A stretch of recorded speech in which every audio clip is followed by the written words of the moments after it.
एक वो भी दिन थे जब प्यारे बाबा मधुबन में हमसे मिले थे।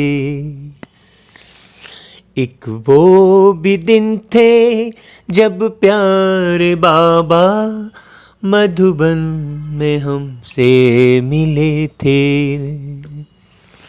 शिक्षाएं देते, प्यार लुटाते, टोली खिलाते, गले से लगाते, ओ प्यारे बाबा खुशियों के फूल खिले थे, खुशियों के फूल खिले थे। एक वो भी दिन थे जब प्यारे बाबा मधुबन में हमसे मिले थे।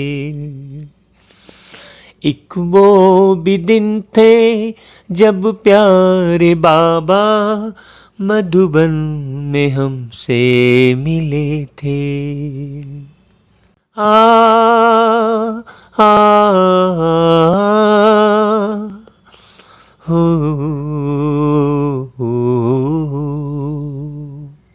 आ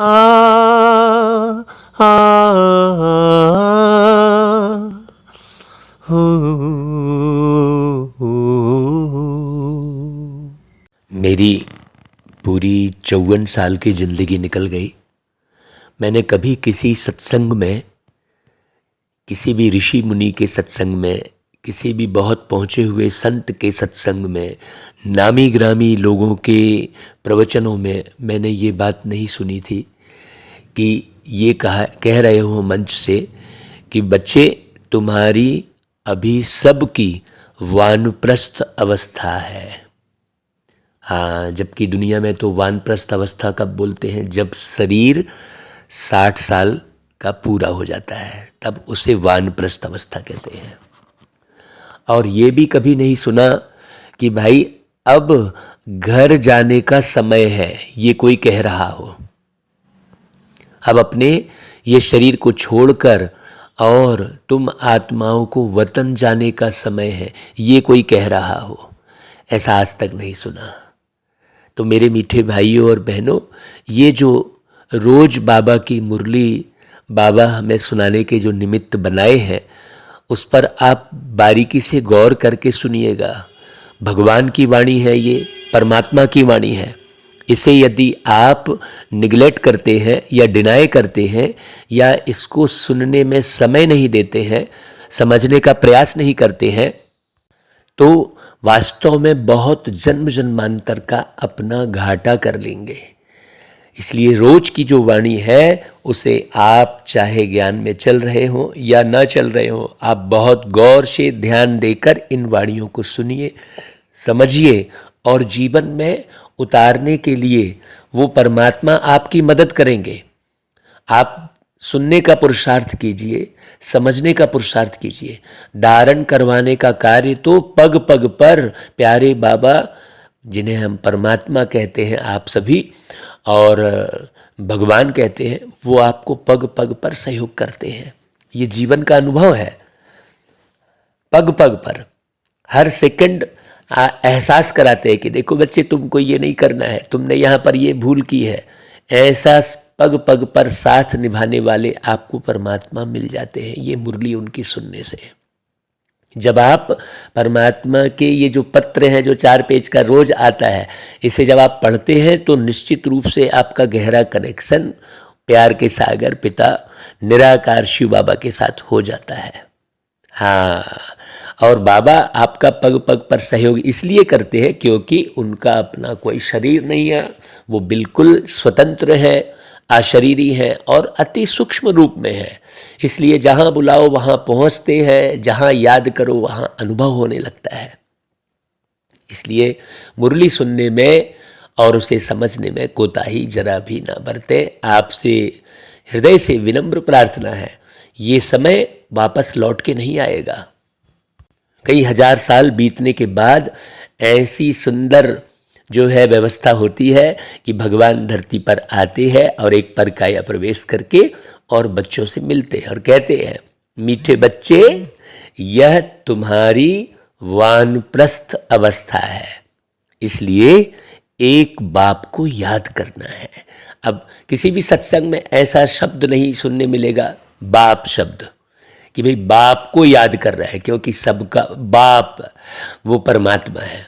आप जाने अनजाने जब कोई ठोकर लगती है, कुछ होता है, तो अरे बाप रे कहते ही हैं, लेकिन आपको ये पता नहीं रहता है कि आप कौन से बाप को याद कर रहे हैं अनायास। अरे बाप रे, अरे दादा रे, ऐसा बोलते हैं आप। हाँ, तो बाबा कहते हैं, बच्चे निर्वाण धाम में चलने की तैयारी करनी है। अब निर्वाण धाम के दो अर्थ हुए, एक तो इस 5 तत्वों से पार छठा तत्व, वो है निर्वाण धाम, जहाँ हम शरीर को छोड़ने के बाद संसार की जितनी भी मनुष्य आत्मा है वहाँ रहती हैं। एक तो निर्वाण धाम का अर्थ ये हुआ। दूसरा, निर्वाण धाम में हम कैसे रहते हैं, वहाँ बिल्कुल साइलेंट में रहते हैं, न किसी से ईर्ष्या, न द्वेष, न ग्लानि, न किसी से अटैचमेंट, न लोभ, न क्रोध, न मोह, इन सब से मुक्त अवस्था में हम रहते हैं। तो निर्वाण धाम के दो अर्थ कौन से हुए कि हमें इस धरती पर शरीर में रहते हुए भी वाणी से परे रहना है। वाणी से परे मतलब ये जो हम गले से बातचीत कर रहे हैं उससे परे नहीं। वाणी से परे का अर्थ है जो अंदर में कसम मची हुई है, चिंता, ग्लानि, निंदा, मेरे साथ ये हो गया, मेरे साथ वो हो गया, ये जो आप जमा करके रखे हैं, उस वाणी से परे चलने की तैयारी करनी है। जब आप यहाँ ये पुरुषार्थ करते हैं कि अंदर में बिल्कुल चुप्पी है, किसी से कोई शिकायत नहीं है, कहीं कोई आकर्षण नहीं है, कोई चाहिए की बात नहीं है, भाई चाहिए वाली कोई बात ही नहीं है। जो शरीर है उसको चलाने के लिए पुरुषार्थ करके और इस शरीर को चलाना है, बस चाहिए वाली तो कोई बात ही नहीं है। तो ऐसी तैयारी करनी है। हाँ, अभी तो हम सब शरीर के साथ, घर के साथ, व्यापार के साथ उलझे हुए हैं। वास्तव में हम घर पे रह नहीं रहे हैं, घर में उलझे हुए हैं। हम व्यापार कर नहीं रहे हैं, व्यापार में हम उलझे हुए हैं। व्यापार करना है, व्यापार में उलझे हुए नहीं रहना है। व्यापार का तनाव नहीं लेना है, घर गृहस्थी का तनाव नहीं लेना है ना भाई। घर गृहस्थी संभालनी है लेकिन उलझना नहीं है। लेकिन आप देखिए, गौर कीजिए कि आप घर गृहस्थी में, व्यापार में, नौकरी में, जहाँ भी देखो आप उलझे हुए हैं। शरीर के साथ आप उलझे हुए हैं, बीमारियों के साथ, क्या करें, कैसा करें, कहीं रास्ता ही नहीं सूझ रहा है। तो बाबा बहुत अच्छी विधि बताते हैं। हाँ, जब आप बाबा के स्वभाव को, बाबा के संस्कार को, बाबा की बातों को अच्छी रीति समझते हैं ना, तो आप बिल्कुल निर्वाण धाम वाली अवस्था अपने इस शरीर में रहते हुए बना लेते हैं। भाई देखो, बाप के पास किस बात का भेद नहीं है। कहते हैं ना कि भगवान के घर में गरीब साहूकार का ऐसा कोई भेद नहीं है। यहाँ दुनिया में भेद करते हैं। हर एक को पुरुषार्थ से अपना ऊंच पद पाने का अधिकार है, चाहे वो साहूकार है, चाहे वो गरीब है। सब अपने अपने कर्म, अपनी अपनी योग्यता के आधार पर गरीब और अमीर होते हैं, है कि नहीं भाई।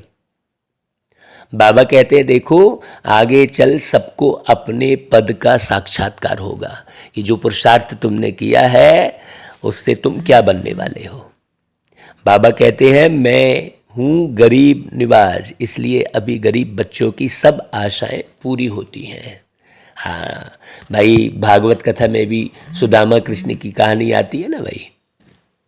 तो भगवान को मैंने किसको जो है स्वर्ण नगरी देने का दिखाया है, गरीब सुदामा को ही दिखाया है ना भाई। बाबा कह रहे हैं, देखो वो तो तुम कथा सुन रहे थे, और ये बिल्कुल प्रैक्टिकल बात है कि अभी यह अंतिम समय है। तो जो तन मन धन समय श्वास संकल्प सफल करना है कर लो इस ईश्वरी कार्य में। हाँ, नहीं तो क्या है, कहा जाता है किसकी दबी रहेगी धूल में। जो बाप को इंश्योर करते हैं उनका सफल होता है।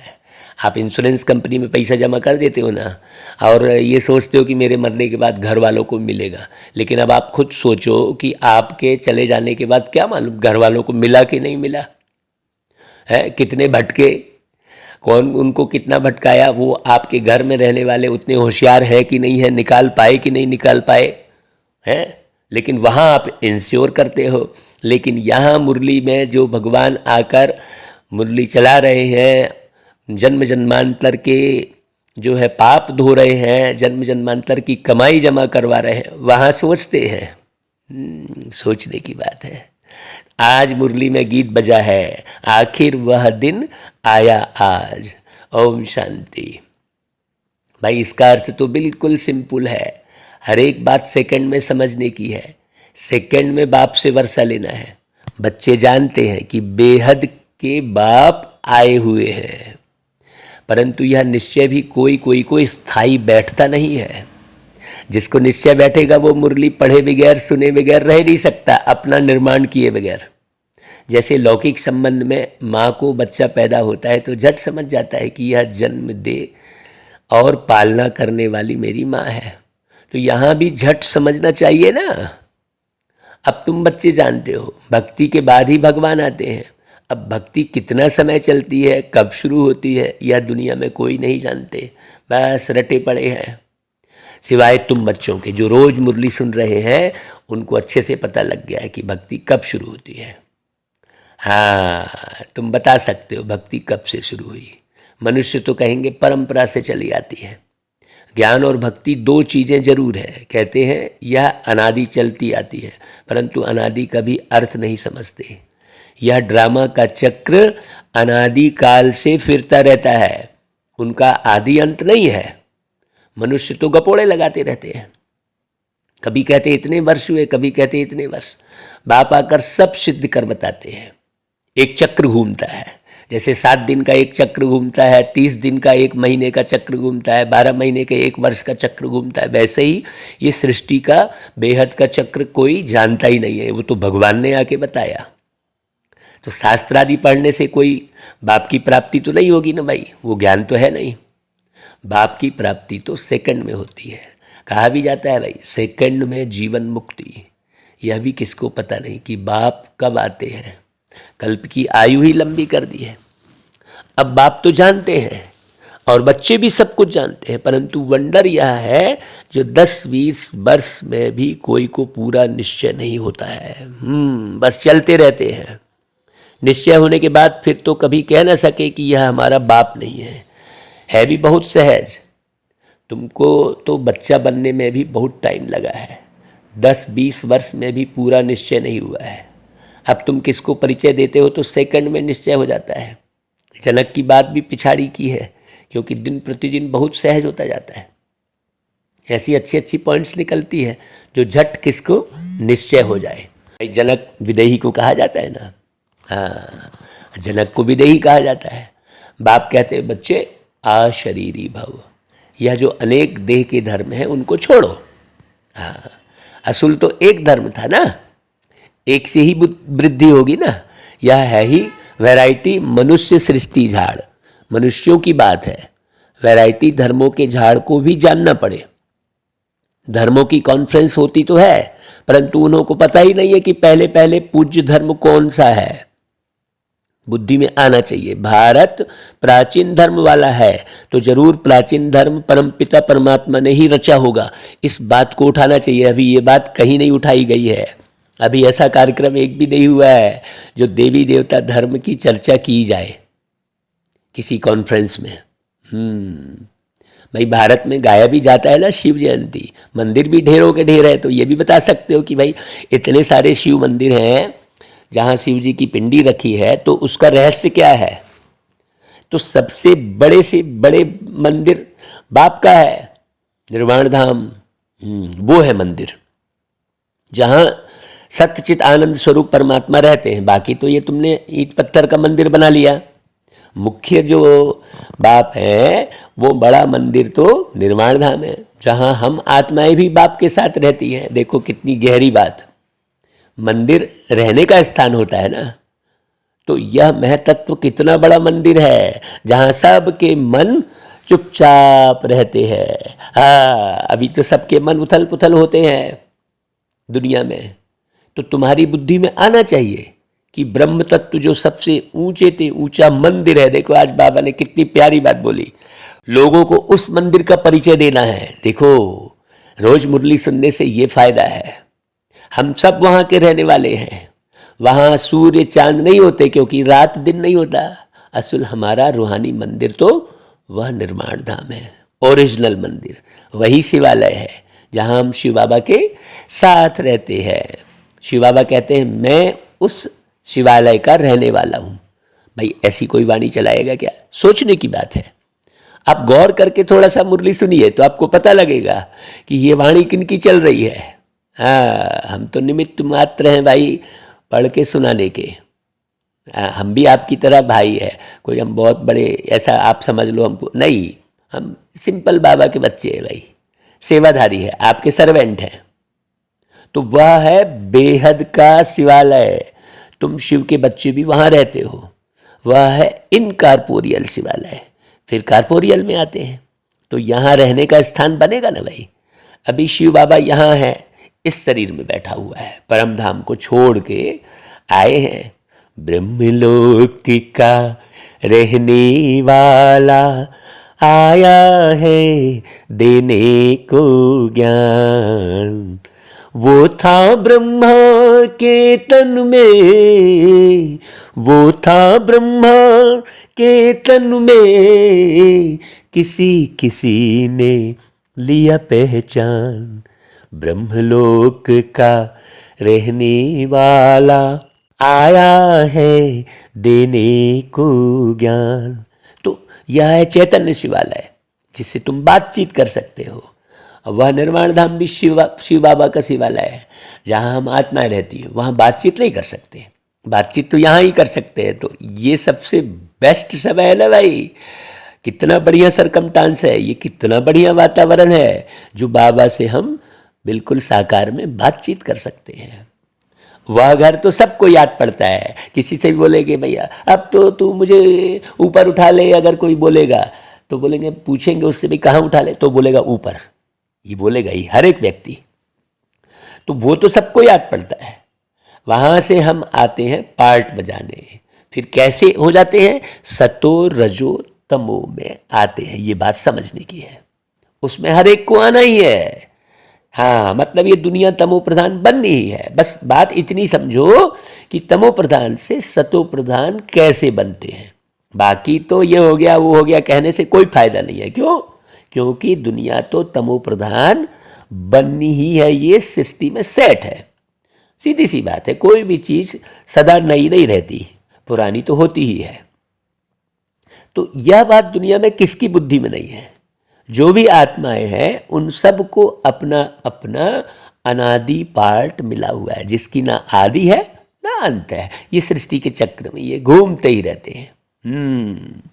फिर सतो प्रधान बनते हैं, फिर तमो प्रधान बनते हैं, फिर तमो प्रधान बनते हैं तो फिर बाबा धरती पर आते हैं, फिर ये मुरली सुनाते हैं, पढ़ाते हैं। जो समझ गया अच्छे से, जिसने अपने आप को सतो प्रधान बना लिया, फिर वो सतयुग के फिर प्रिंस बनते हैं। ये सिस्टम चलता रहता है। तुम बच्चे जानते हो, हम असल उस शिवालय के रहने वाले हैं। शिव बाबा जो स्वर्ग स्थापन करते हैं उनको भी शिवालय कहा जाता है। हाँ, जो सतयुग का निर्माण होता है। तो देखो 3 शिवालय हो गए। एक तो ब्रह्मा का तन एक शिवालय हो गया, दूसरा जो परम धाम में बिल्कुल निर्माण अवस्था में रहते हैं वो शिवालय हो गया, और फिर तीसरा जो सतयुग निर्माण करते हैं बाबा, वो शिवालय हो गया। तो शिव बाबा का स्थापन किया हुआ है स्वर्ग, वहाँ भी बच्चे ही रहते हैं। उन्हों को यह राज्य भाग्य कैसे मिला? वह है सतयुग का आदि और अभी है कलयुग का अंत। अब लक्ष्मी नारायण ने कैसे पद पाया ये किसी को भी पता नहीं है। तो सतयुग में देवी देवताओं को हेवन का मालिक किसने बनाया? यहाँ भी कितने अच्छे अच्छे खंड हैं। अमेरिका सबसे फर्स्ट क्लास खंड है, बहुत पैसे वाला है और ताकत वाला भी है। इस समय सबसे हाईएस्ट है। बृहस्पति की दशा बैठी हुई है, परंतु उनके साथ साथ राहु की दशा भी बैठी हुई है। इस समय राहु की दशा तो सबके ऊपर बैठी हुई है। राहु कौन? ये विषय विकार। तो विनाश तो सबका होना है, मतलब विकारों का नाश तो सर्व आत्माओं का होना ही है। जितनी आत्माएं हैं, जितनी विषय विकार है, सबका नाश होना है। भारत जो सबसे साहूकार था, अब भारत गरीब है। यह सब कुछ माया का भपका है, माया का फुल फोर्स है। इसलिए मनुष्य इनको स्वर्ग समझते हैं। अमेरिका में देखो क्या लगा पड़ा है, मनुष्य आकर्षित हो जाते हैं। बॉम्बे भी देखो कितना फैशनेबल हो गया है, आगे थोड़े ही ऐसा था। माया का पूरा पंप है, कितने 8-10 मंजिल के महल बनाते हैं। वो तो बाबा ने उस समय की मुरली में कहा है जब 8-10 मंजिल के बनते थे, अभी तो कितने मंजिल 60-60 70-70 मंजिल बनते हैं। बाबा कह रहा है भाई स्वर्ग में थोड़े ही इतने मंजिल बन होती है, वहाँ डबल स्टोरी भी नहीं होती। हाँ, यहाँ ही बनाते हैं। क्यों? क्योंकि ज़मीन नहीं है, ज़मीन का बहुत भाव बढ़ गया है। तो मनुष्य समझते हैं यही स्वर्ग है, प्लान बनाते रहते हैं, परंतु कहते हैं ना कि नर चाहत कुछ और। हाँ, मनुष्य कितनी चिंता में रहते हैं। मौत तो सबके लिए है, सबके गले में मौत की फांसी है। अभी तुम भी फांसी पर हो, ऐसा कोई बोलेगा क्या? भाई सोचो, तुम्हारी बुद्धि वहाँ नई दुनिया में लगी हुई है। अभी सबकी वानप्रस्थ अवस्था में जाने का समय है। इसलिए बाप कहते हैं अब मुझे याद करो। ऐसा कोई बोलेगा क्या? इस संसार में कोई बोलेगा कि मुझे याद करो? सोचने की बात है। बाबा बोल रहे हैं, बाबा कहते हैं मैं खुद तुमको डायरेक्शन देता हूँ कि तुम सबकी वानप्रस्थ अवस्था है, मैं सबको लेने के लिए आया हूँ। कोई ऐसा बोलेगा कि मैं सबको लेने के लिए आया हूँ? और पॉइंट सुनना, मच्छरों सदृश तुम सबको जाना पड़ेगा। ऐसा कोई बोलेगा? बहुत गहरे से एक एक पॉइंट आप सुनेंगे तो मालूम पड़ेगा कि अरे ये तो भगवान ही बोल सकते हैं। भाई जब साकार में भगवान आके बोल रहे हैं तो वो वाणी हमें सुनना चाहिए कि इधर उधर भटकना चाहिए? सोचने की बात है। 84 जन्मों का चक्र पूरा हुआ, अब मुझे जीते जी याद करो। हाँ, क्यों? क्योंकि शरीर छोड़ने के बाद तो सब भटकते हैं। इसलिए बाबा को अच्छे से पहचान कर बाबा की याद में रहो। हम जीते जी स्वर्ग में जाने के लिए तैयार बैठे हैं, और कोई भी स्वर्ग में जाने के लिए तैयारी नहीं करते हैं। हाँ, अगर स्वर्ग जाने की खुशी हो तो फिर बीमारी में दवाई आदि भी ना करें। तुम जानते हो वह स्वर्ग में तो जाते नहीं हैं। अब हम स्वीट होम में जा रहे हैं, वह है गॉड फादर का होम अथवा रूहानी शिवालय। फिर सतयुग को जिस्मानी शिवालय कहा जाता है। उस स्वर्ग में जाने के लिए हम पुरुषार्थ कर रहे हैं। हाँ, बाबा ने समझाया है, ब्रह्मा का दिन और ब्रह्मा की रात मशहूर है। जब रात पूरी होती है तो मैं आता हूँ, इसलिए शिवरात्रि कहते हैं, मैंने रात में आने वाले हैं शिव बाबा। लेकिन वो ये वाली रात में पूरा रात जगते हैं, जबकि कलयुग की रात की बात है, बेहद की बात है ना भाई। क्योंकि भगवान तो पूरे विश्व का मालिक है ना, तो बेहद की बातें ही बताएंगे ना। तो लक्ष्मी नारायण का दिन और रात नहीं कहेंगे, क्योंकि लक्ष्मी नारायण तो छूट गए। हाँ, भल है वही, परंतु ब्रह्मा को दिन और रात का ज्ञान है, इसलिए ब्रह्मा का दिन और ब्रह्मा की रात कहेंगे। बिल्कुल राइट बात। देखो, वहाँ लक्ष्मी नारायण को यह ज्ञान नहीं है, इसलिए ब्रह्मा और ब्राह्मण ब्राह्मणियाँ समझते हैं कि शिव की रात्रि कब होती है। दुनिया तो इन बातों को नहीं जानती। शिव है निराकार, वह कैसे आए यह भी पूछना पड़े ना। शिव जयंती पर तुम बहुत सर्विस कर सकते हो। राजधानी स्थापन हो रही है, अभी बहुत छोटा झाड़ है और इस झाड़ को तूफान आते हैं, और झाड़ों को इतने तूफान नहीं आते। उसमें तो एक के पिछाड़ी और सब आते जाते हैं। हाँ, जो दूसरे धर्म के झाड़ हैं आते चले जाते हैं, इतने तूफान नहीं आएंगे बाकी दूसरे धर्मों में। सबसे ज़्यादा तूफान यहाँ है। यहाँ तुम्हारा नया जन्म है, एक शरीर में रहते रहते। माया के तूफान भी सामने खड़े हैं, और किसको तूफान का सामना नहीं करना पड़ता। ये बात पक्की कर लो, समझ लो अच्छे से भाई। यहाँ धर्म की स्थापना में माया के तूफान आते हैं। बहुत ऊंची मंजिल है ना। विश्व का बादशाह बनना कोई नई बात नहीं है। अनेक बार तुमने इस तूफान से पार होकर अपना राज्य भाग्य लिया है। एकदम सरल सी बात है। हाँ, जो जिस रीति पुरुषार्थ करता है उनका साक्षात्कार होता जाता है।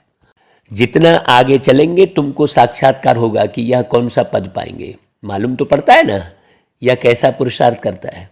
गरीब अथवा साहूकार की बात नहीं है। हाँ, ऐसा नहीं कि बहुत धनवान है यहाँ पर तो खूब अच्छा ऊंचा जाएगा।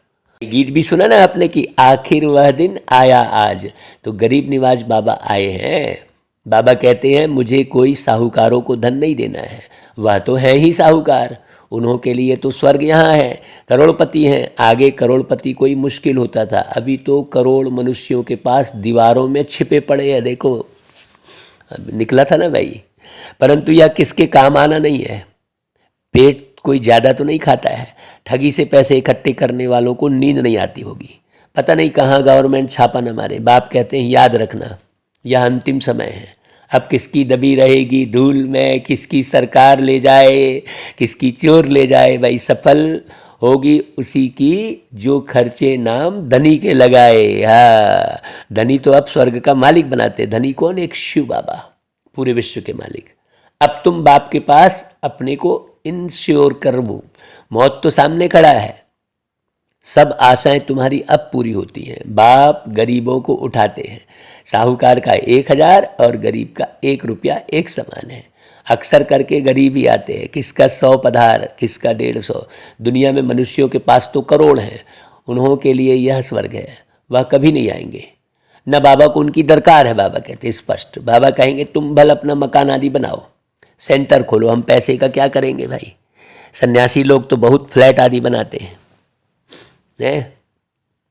उनके पास बहुत मिल्कियत रहती है। यह रथ भी अनुभवी है। अब मैं आया हूँ गरीबों को साहूकार बनाने, तो अब हिम्मत करो। करोड़पति जो हैं उनके पैसे कोई काम में आने वाले नहीं हैं। यहाँ पैसे आदि की कोई बात ही नहीं है। बाप सिर्फ कहते हैं मन बना भाव, खर्चे की तो बात ही नहीं है। यह मकान बनाया है वह भी बड़ा सिंपल, सो भी अंत समय तुम्हारे ही रहने के लिए है। तुम्हारा यादगार यहाँ खड़ा है, अभी फिर चैतन्य में स्थापना कर रहे हो, फिर यह जड़ यादगार खलास हो जाएंगे। तुमको यह लिखना चाहिए कि आबू में आकर जिसने ये मंदिर नहीं देखा और इन्हों के ऑक्यूपेशन को नहीं जाना तो कुछ नहीं देखा। तुम कहेंगे हम वही चैतन्य में अब बैठे हैं, इन जड़ चित्रों का राज समझा सकते हैं। कहेंगे यह हम है, हमारा जड़ यादगार बना हुआ है। वो माउंट आबू में देलवाड़ा मंदिर, वंडरफुल मंदिर यह है, वंडर है ना। मम्मा बाबा और बच्चे यहाँ चैतन्य में बैठे हैं, वहाँ जड़ चित्र खड़े हैं। मुख्य है यह शिव बाबा, ब्रह्मा, जगत अम्बा और लक्ष्मी नारायण। कितना अच्छी रीति समझाते हैं, फिर भी बाप का बन और बाप को फारकती दे देते हैं। यह भी कोई नई बात नहीं है, पहले भी ऐसे ही भागंती हुए थे, अभी फिर होंगे। बाप का बन फिर भागंती हो जाते हैं। भागंतियों का भी हम चित्र रख सकते हैं। अगर पक्का निश्चय है तो अपना राजाई का चित्र बना लो, तो स्मृति रहेगी, हम भविष्य में डबल सिरताज स्वर्ग के मालिक बनेंगे। अगर बाप को छोड़ दिया तो ताज गिर पड़ेगा। यह बड़ी वंडरफुल बात समझने की है। भागवत कथा में भी ऐसी कथाएं आती है ना, भाई ताज गिर गया। कई राजाओं के ताज गिरते हुए दिखाते हैं भागवत कथा में। तो ये सब कहानी हम बाबा के बच्चों की है। जितनी भागवत कथा है ना भाई, वो सब बाबा के बच्चों की कथा है। आप अच्छे से समझना, तालियां बजाना खुशी से। तो बाप को याद करो, उनसे ही वर्षा मिलता है, उनको ही सेकंड में जीवन मुक्ति कहा जाता है। भविष्य के लिए बाबा तुमको लायक बना रहे हैं। मनुष्य दान पुण्य करते हैं दूसरे जन्म के लिए, वह है अल्पकाल की प्राप्ति। और तुम्हारी तो इस पढ़ाई से भविष्य 21 जन्मों के लिए प्रारब्ध बनती है। तो कर लो कमाई 21 जन्मों की, आया है बाबा लुटाने, है ना भाई। तो कोई इन माता पिता की आज्ञा पर पूरा चले तो एकदम तर जाए। माता पिता भी खुश होंगे। माता पिता कौन? शिव बाबा। भाई अमल में नहीं लाते हो तो पद भी कम हो जाता है। शिव बाबा कहते हैं मैं निष्कामी हूँ, अभोक्ता हूँ, मैं यह टोली आदि कुछ भी नहीं खाता हूँ। देखो बाबा स्पष्ट कह रहे हैं, विश्व की बादशाही भी तुम्हारे लिए है, यह खान पान भी तुम्हारे लिए है। बाबा कहते मैं तो सर्वेंट हूँ। देखो बाबा, मेरे आने का टाइम भी मुकर्रर है। कल्प कल्प अपने बच्चों को राज्य भाग देकर मैं निर्वाण धाम में बैठ जाता हूँ। ऐसा बाबा फिर कब मिलेगा भाई। देखो दुनिया में कोई ऐसा नहीं होगा जिनको कोई चाह ना हो और बिना चाह के सबकी निस्वार्थ निर्विकार बिल्कुल सेवा कर रहे हो। ऐसा मीठा बाबा फिर कभी नहीं मिलेगा। आप बहुत याद करो भाई प्यारे बाबा को। बाप को शल कोई ना भूले। बाप तो तुमको स्वर्ग की बादशाही देने आए हैं, तो भी तुम उनको भूल जाते हो। किसको बाप का परिचय देने का भी बहुत सहज तरीका बताया है। पूछो परमपिता परमात्मा से आपका क्या संबंध है, प्रजापिता ब्रह्मा से आपका क्या संबंध है। दोनों बाप है। वह निराकार और यह साकार अलौकिक बाप। बाप को सर्वव्यापी कहने से वर्षा फिर कैसे मिलेगा भाई? हाँ, ढूंढोगे? श्रीमत भगवान की मिलती है, श्रीमत से ही तुम श्रेष्ठ से श्रेष्ठ बनते हो। कहते भी हैं श्रीमद भागवत गीता। हाँ, अच्छा भाई, मीठे मीठे सिकिलदे बच्चों प्रति माता पिता बाप दादा का याद प्यार और गुड मॉर्निंग। रूहानी बाप की रूहानी बच्चों को नमस्ते, और हम रूहानी बच्चों की रूहानी माता पिता बाप दादा को याद प्यार गुड मॉर्निंग और नमस्ते। अभी धारणा के लिए मुख्य सार बहुत अच्छे से सुनना है भाई। माया के तूफानों को पार करते हुए बाप से पूरा पूरा वर्षा लेना है, ये पक्का कर लो। माता पिता की आज्ञाओं को अमल में लाना है। दूसरी पॉइंट, पुरानी दुनिया को भूल नई दुनिया को याद करना है। हाँ, ये पक्का कर लो भाई। मौत के पहले बाप के पास स्वयं को इंश्योर कर देना है। पूरी जिंदगी बाबा के हवाले कर दो। हाँ, जीवन की नैया कर दे प्रभु के हवाले, प्रभु के हवाले, है ना भाई? अच्छा भाई, वरदान, बालक सो मालिक की सीढ़ी चढ़ने और उतरने वाले बेफिक्र डबल लाइट भव। सदा यह स्मृति रहे कि मालिक के साथ बालक भी है और बालक के साथ मालिक भी है। बालक बनने से सदा बेफिक्र डबल लाइट रहेंगे, और मालिक अनुभव करने से मालिकपन का रूहानी नशा रहेगा। राय देने के समय मालिक, और जब मेजॉरिटी फाइनल करते हैं उस समय बालक। यह बालक और मालिक बनने की भी एक सीढ़ी है। यह सीढ़ी कभी चढ़ो कभी उतरो, कभी बालक बन जाओ कभी मालिक बन जाओ, तो किसी भी प्रकार का बोझ नहीं रहेगा। हाँ, देखो कितनी अच्छी विधि बताई बाबा ने। अच्छा भाई, स्लोगन, जो पुरुष अर्थात आत्मा है ना भाई, समझ रथ अर्थात शरीर द्वारा कार्य कराते हैं, वही सच्चे पुरुषार्थी हैं। फिर लवलीन स्थिति का अनुभव करो भाई। सेवा व स्वयं की चढ़ती कला में सफलता का मुख्य आधार है एक बाप से अटूट प्यार। बाप के सिवाय और कुछ दिखाई न दे। संकल्प में भी बाबा, बोल में भी बाबा, कर्म में भी बाप का साथ। ऐसे लवलीन स्थिति में रह एक शब्द भी बोलेंगे तो वह स्नेह के बोल और अन्य आत्मा को भी स्नेह में बांध देंगे। ऐसी लवलीन आत्मा का एक बाबा शब्द ही जादू मंत्र का काम करेगा। ओ मीठा प्यारा बाबा, तू है जग से न्यारा लगता, तू हमको है जान से भी प्यारा। ओ मीठा प्यारा बाबा। ऐसे बाबा ने देखो कितने गीत बनवाए। आप सुनना भाई ये सब गीत, और बाबा की याद में पूरा दिन बिताना, पूरी रात बिताना। अच्छा भाई, ओम शांति।